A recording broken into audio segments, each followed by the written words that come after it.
Welcome back, guys. We are going to tackle a huge concept today. If you know this, you know computer science. What is this thing called? Recursion. You may have heard it in your math classes. If you don't like math particularly, I'm hoping, will still like this. It's very mind-bending. So what is it? Well, it's the process of defining a function or calculating a number by the repeated application of an algorithm. What is that? What is recursion? Who knows? It's out there in the world. What does that even mean? Well, think of the old Russian dolls. You know, the ones that had, you had the big Russian doll, and then you, opened it, and then you had a Russian doll inside. You opened it, you have another Russian doll.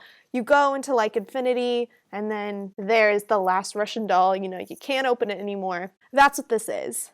Another way to look at it is a mirror. So if you're in this, I don't know, if you've ever been to the circus or a fall fair and there's this house of mirrors, you walk in and you see yourself in a mirror and then you see yourself in another mirror and there's a final mirror that's out there in the world, but you cannot see this mirror for the life of you. That's what we're doing, but with math and computer science. What does this have to do with that?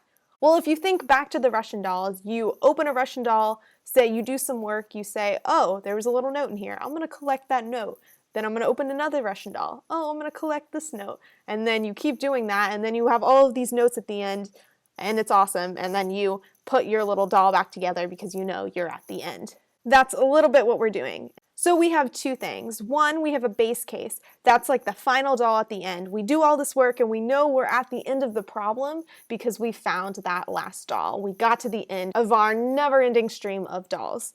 And then we also have a recursive case, which is the process of I'm opening a doll, I'm opening another doll, I'm opening another doll, I'm opening another doll, that an infinity. But that whole process, the idea, okay, there's an algorithm that lets me open a doll. The fact I shouldn't have to write that a billion times, I should only have to write it once, and then I can just reuse it as I continue opening dolls. That's what we're doing. This may sound really abstract, out there in the world. We are going to make it concrete with our code. And so the first thing we do every time we open NetBeans. There we go, we're opening it. We open it, we have this dictionary practice. We are done with dictionaries. They're just this data structure you can use, possibly in recursion, I don't know, but that's not what we're doing. We are gonna close our dictionary practice here. Then, what are we doing? Making a new project. Per usual, same old stuff. We are gonna call this recursion. Good luck. So, recursion, good luck. This is your mission. You're gonna do great, This is recursion. We're opening our dolls. Here we go. We're deleting all these comments. So for those math junkies out there, the people that are like, oh, I like math, maybe I'll like computer science, this is for you. So if you've ever done a compilation of functions, sorry for the people that don't know what that means. Basically, a compilation of functions is like doing f of f of f of x. Perhaps you've done this before. I did it a little bit in a different video, but I'm gonna really go through it here. So say your function is f of, I don't know, a equals 5 plus a. So whatever I put in for a, it's gonna be incremented by 5. And so say x dash dash dash, x equals 20. And so our x is starting off at 20, and we're doing f of f of f of it. And so we'll do f of 20 equals 5 plus 20, because 20 is a, which equals 25. So now this top function is really f of f of f of 20. Close those parens. And that, because now we know f of 20 is 25, we can plug that in and do f of 25 is the same thing. So what did I do here? I plugged in 25 for the f of x here. And so maybe if I change this to a, it would be a little bit more helpful. I hope so. And so what did I do? Well, we have f of f of f of 20.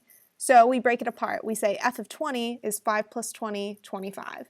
So then we have this whole f of 20 variable equals 25. So what if I turn this to 25? That is the same thing as I wrote over there. So let's keep doing this. Let's do the recursion here. We're going to do f of 25 equals 5 plus 25. This will equal 30. And so now we can say this whole thing is the same thing as f. We know f of 25 is 30, so we'll say f of 30. And then we can again solve this, put a little space there, do f of 30 equals 5 plus 30 equals 35. Then again, copy this, put it down here, and then say f of 30 is really 35.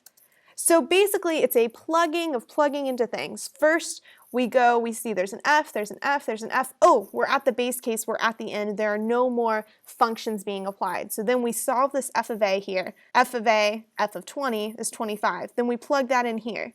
F of 25. We find out what f of 25 is. Good, we plug that in. F of 25 is 30, and so there it is, f of 30. F of 25 is again deleted, 30 is put inside there. Then we find f of 30, 35. So something as complicated as this can be brought down to a single number. Kind of the idea. This is the mathematical side. I showed you a real example. I showed you mathematical. Now I'm going to show you the actual thing. But before I do that, our base case here was like how many f's we had. Once we ran out of the number of times f happened, we were done. And our recursive case was again this adding of 5. Now how can we do this to write it all in one function? Here we go, we're writing code, and we're actually going to be writing methods for this. Very exciting. So as I was doing this, you may have thought of something mathematical. For all my math people out there, this is very pro math. So you may have thought of something when we were doing this. Something called a summation. What is a summation? Well, it's a lot of things, but the summation we're thinking of in our minds is 5 plus 4 plus 3 plus 2 plus 1. That's the summation of 5, we're going to say.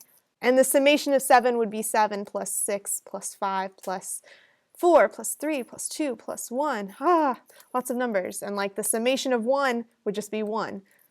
And then the summation of 2 would be 2 plus 1. Stuff like that. We are going to create a program that does this for us. I give you a number, 2,000. You give me what all this is. It's a lot like the recursion we did here. This idea, the program that we are going to create, deals with this. I've done a lot of talking, and I haven't coded much. We're going to code. Here we go. Public, int, summation, open parenthesis, int, in, close the parenthesis, open curly bracket, close the curly bracket. We are going to make this static as well. We're making a static function, which means I don't have to create an instance of recursion good luck to use this. I can just say, I'm using this function right here. And so we have this method. It's static. We're returning an int. We put in an int. We're doing a summation thing on it. Here we go. And we'll capitalize summation, you know. We're going to do if in is less than or equal to 0. Then that means we're at the end. So we'll return 0. Otherwise, we are not at the end, and we're going to do return n plus. This is going to blow your mind. Here we go. Summation, open parenthesis, n minus 1. I'm calling a function within a function. That is exactly what I did right here. That is exactly what I do when I do the Russian dolls. I open their heads. I'm doing that same operation of opening them, dissecting them, over and over again. When I look in the mirror and I'm looking and looking and looking through them, I'm doing that same function of looking continuously until I'm at that end mirror. Now you may be like, okay, what is this code? She wrote this thing, what does it even mean? I have no idea. Well, basically with our recursion we have two things. Like I was saying before, we have our base case, and then we have something called our recursive case. And basically the base case means we're done, return 0, and then go back through the function. Recursive case means, okay, we're not at our end doll yet, we're not through all our dolls yet, so keep going. So base case means we're at the end. We are at the end. Recursive case means keep going. We're going to keep calling ourselves till we're at the end. The best way to do this, to explain this, I feel like, is to just go through an example. So to do this, we're going to take an easy example, 3 plus 2 plus 1. So say, in my main method, I call summation 3, semicolon. What is going to happen? Well, 3 is going to go into this function as the int. We say if 3 is less than or equal to 0, which is not true, we're going to keep going because we're not at the end. And we're going to say return 3 plus summation n minus 1. What does that mean? 3 plus summation 3 minus 1, and 3 minus 1 we know is 2. What does this mean? Well, it means we keep going. So we have 3 plus summation 2. Well, what did we do back here? If we had f of 30, we kept going. We reapplied the function. So let's put summation 2 in here. So we go in here, we say our int is 2. Is 2 less than or equal to 0? No, it's not. So we go into our recursive case here. We'll open another little comment here. We'll say 3 plus summation 2. This is what we had from our other recursion. And we can replace summation 2 with 2 plus summation n minus 1, 2 minus 1, 1. There we go. So originally we had 3 in here. 3 was not less than 0, and so we put 3 plus summation 2. We put 2 in here, then we had 2 plus summation 1. So again, we're kind of gathering things as we go. We gathered things from our first Russian doll here, from our second Russian doll, and now we're at our third Russian doll. And so we'll go through it again. Summation 1, we'll put 1 in here. Is 1 less than or equal to 0? No. So we keep going. So we have 1 plus summation 0. So then we'll do 3 plus 2 we gathered from the other recursive calls.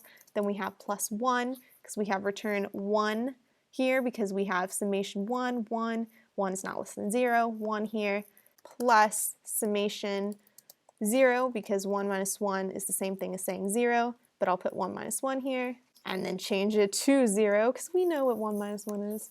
So then we have summation 0, we put 0 as our n. If 0 is less than or equal to 0, it is. Then we do enter 3 plus 2 plus 1 plus, and it says return 0. So we have 0. There we are. We are done. We are at the end of this. We have 3 plus 2 plus 1 plus 0. This is it. Have we added it yet? No. To do that, we have to actually return it. So when we return n plus summation 3 minus 1, that is when we actually add it all together. So 3 plus summation 2 is the same thing as saying 3 plus 2 plus summation 1, which is the same thing as saying 3 plus 2 plus 1 plus summation 0, 3 plus 2 plus 1 plus 0. And so this is what we end up coming with, and then we do equals, and what does that even equal? 6. Math. There we go, and that is how we get 6 in the end. So the reason this might be confusing is the fact, one, we're reusing the same function over and over again. We're saying, okay, get the summation of 3. Oh, the summation of 3 is the same thing as doing 3 plus the summation of 2. Okay, what's the summation of 2? And then we keep going. That's the first thing that might be confusing. So if you're confused about that, it'll take time to sink in, and we'll do more examples. You'll get it. Another reason this might be confusing is the fact we use return here. And whenever you think return, we think, okay, done with the function. Done with summation permanently. Well, that's not the case. If we have return n plus summation n minus 1, it has to go and figure out what summation n minus 1 is before it can actually return anything. So it figured out, okay, summation 2, I gotta go figure out what that means. Okay, it means 2 plus summation 1. What does summation 1 mean? Oh, it means 1 plus summation 0. What does that even mean? 1 plus 0. Oh, okay, I'm at the base case. I'm at the end. I found the last Russian doll. And so then I can say, okay, summation 0 is 0. Summation 1 is 1 plus summation 0. And then that all equals 6. And I will return 6. Lots of talking. Here we go. Let's just do another example and, maybe it'll sink in. And so we are going to do the same thing but for factorials. And so with addition, we have our identity property.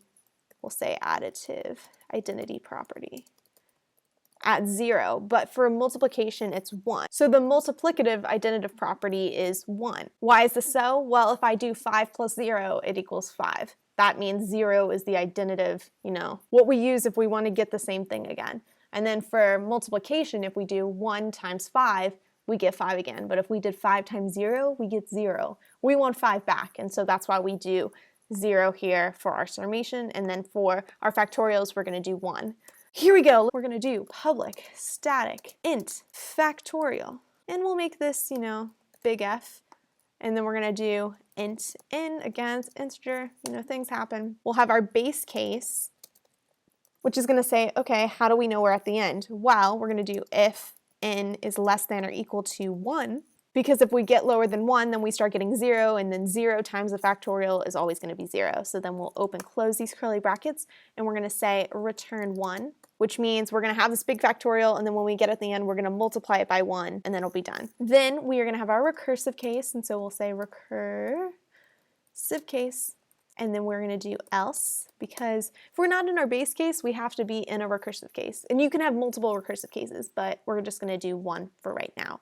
And so our recursive case is going to be very similar to our base case. We're going to have return in, but because we're doing factorial multiplication, we're going to do times factorial n minus 1, semicolon, save. And we need to spell factorial correctly. Come on, guys. We can spell things, we can code, we can spell things, and I still misspelled it. Oh my god. So we have this thing here. Again, best way to do it is with, an example. And so if you don't know what factorials are, totally cool. And so a factorial is 5 exclamation point. What's that mean? Well, it's the same thing as saying 5 times 4 times 3 times 2 times 1. There we go. And if you're a little confused about the identity thing here, I totally forgot. This means plus 0. You can do plus 0 here. Might be simpler now. And so if we scroll down back here, this whole idea of 5 times 4 times 3 times 2 times 1, that is what we're trying to replicate here in our method. If I give you a number, you'll give me the factorial, which is that number times every number that comes before it until you hit 1. And so we get 5 factorial. Let's go through this. Let's do it with 4 factorial because less numbers. So that is the same thing as saying 4 times 3 times 2 times 1. And notice this whole 4 times 3 times 2 times 1 is the same thing as saying, like, if I do a little arrow here, 5 times 4 factorial. This fact, this idea that the 4 factorial is within the 5 factorial is what we're going to use in this program. And it's what we used up here. If you think about, like, the 5 summation is within the 7 summation, and the 2 summation is within the 7 and the 5 summation, that's the whole idea that we're using. And we use the same methods, the same addition or the same multiplication to get higher numbers. And so we have this basic operation here that's going to get us everything we could possibly need to create with n. And so going through this method, this function with 4, we have 4 is our n here. Is 4 less than or equal to 1? No. So we go to our recursive case. We have 4 times whatever the factorial of n minus 1 is, which is 4 minus 1, which is really 3. And so I'll put 3 here. And I cannot spell factorial.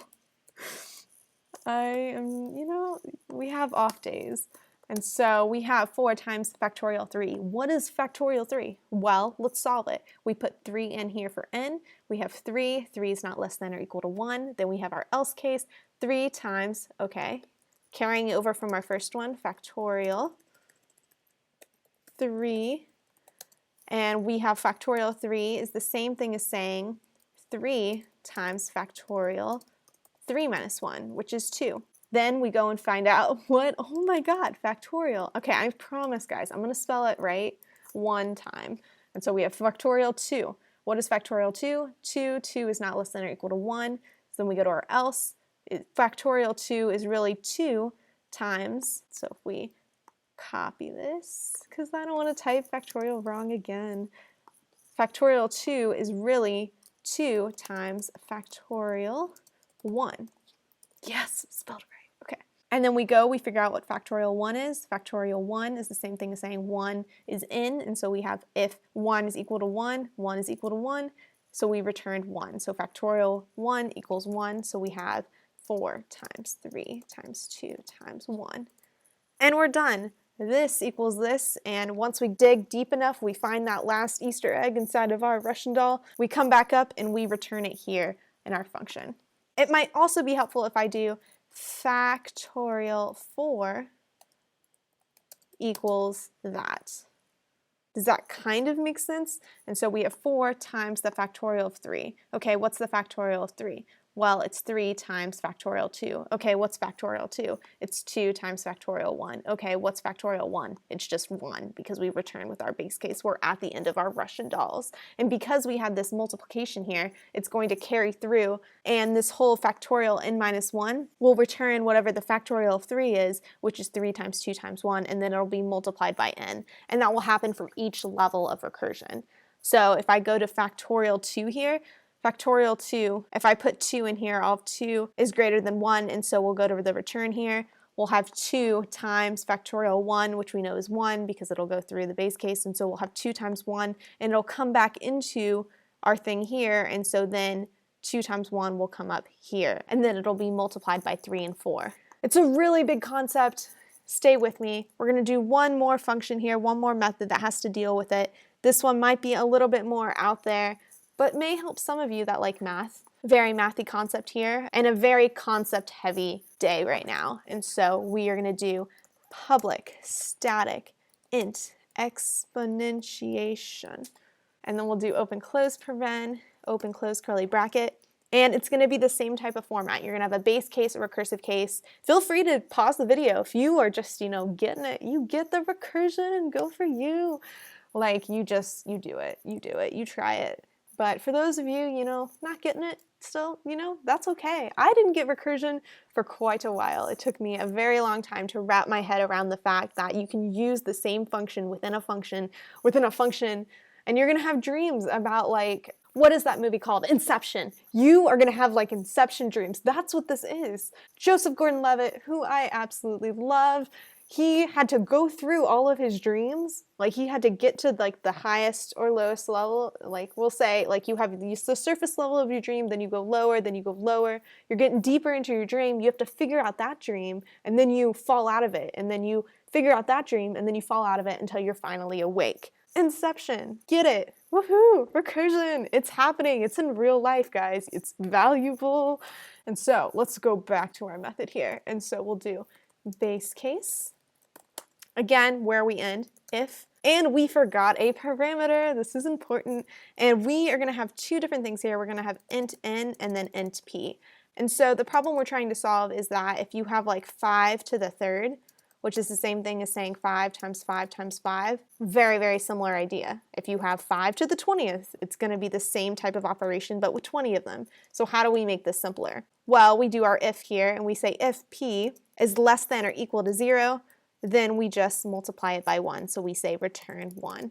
And if I go up here, this is the multiplicative identity, meaning anything times 1 is going to be that number. And so this is also the multiplicative identity. If we were doing addition, it would be 0 because that's the additive identity. Those words are really big to people and scare people. And so forget the whole idea of identity. Just say, okay, how do I get 5 if I'm multiplying? Well, I can get 5 by doing 5 times 1. I still get my number back. Okay, how do I do it with addition? Well, I do 5 plus 0 and I get my number back. How do I get the number I started with back? That's what I mean by these. Okay, now we're going to do else. This is going to be our recursive case. Recursive.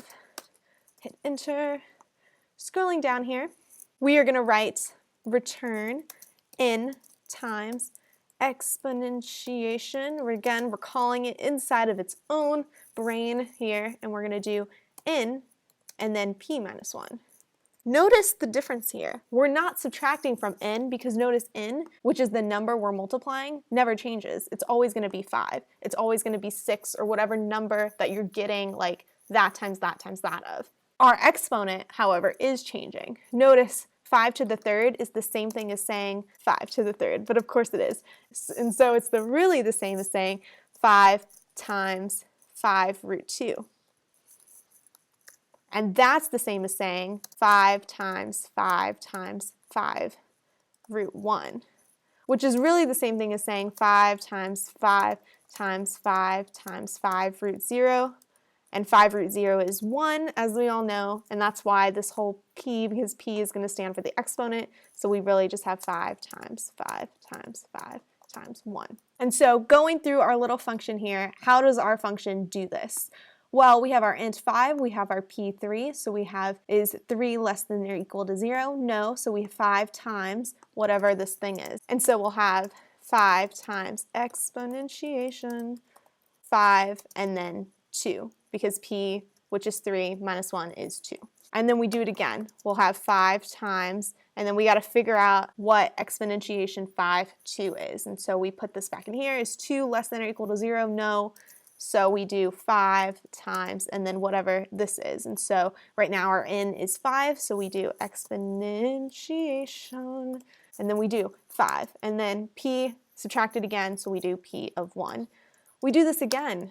We go in here. N is 5, p is 1. P is greater than 0. We go to our recursive here, and we do 5 times 5 times. And then we figure out what this is. Well, it's 5, which is n, times our exponentiation for 5, 0. So we do exponentiation 5, 0.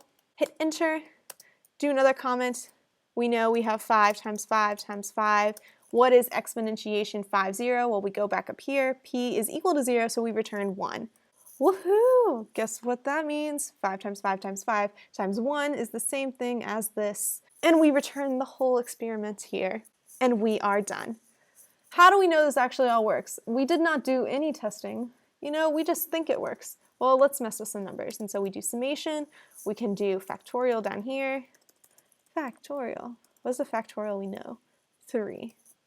Yeah, 3 times 2 is 6. Okay. Times 1, 6. There you go.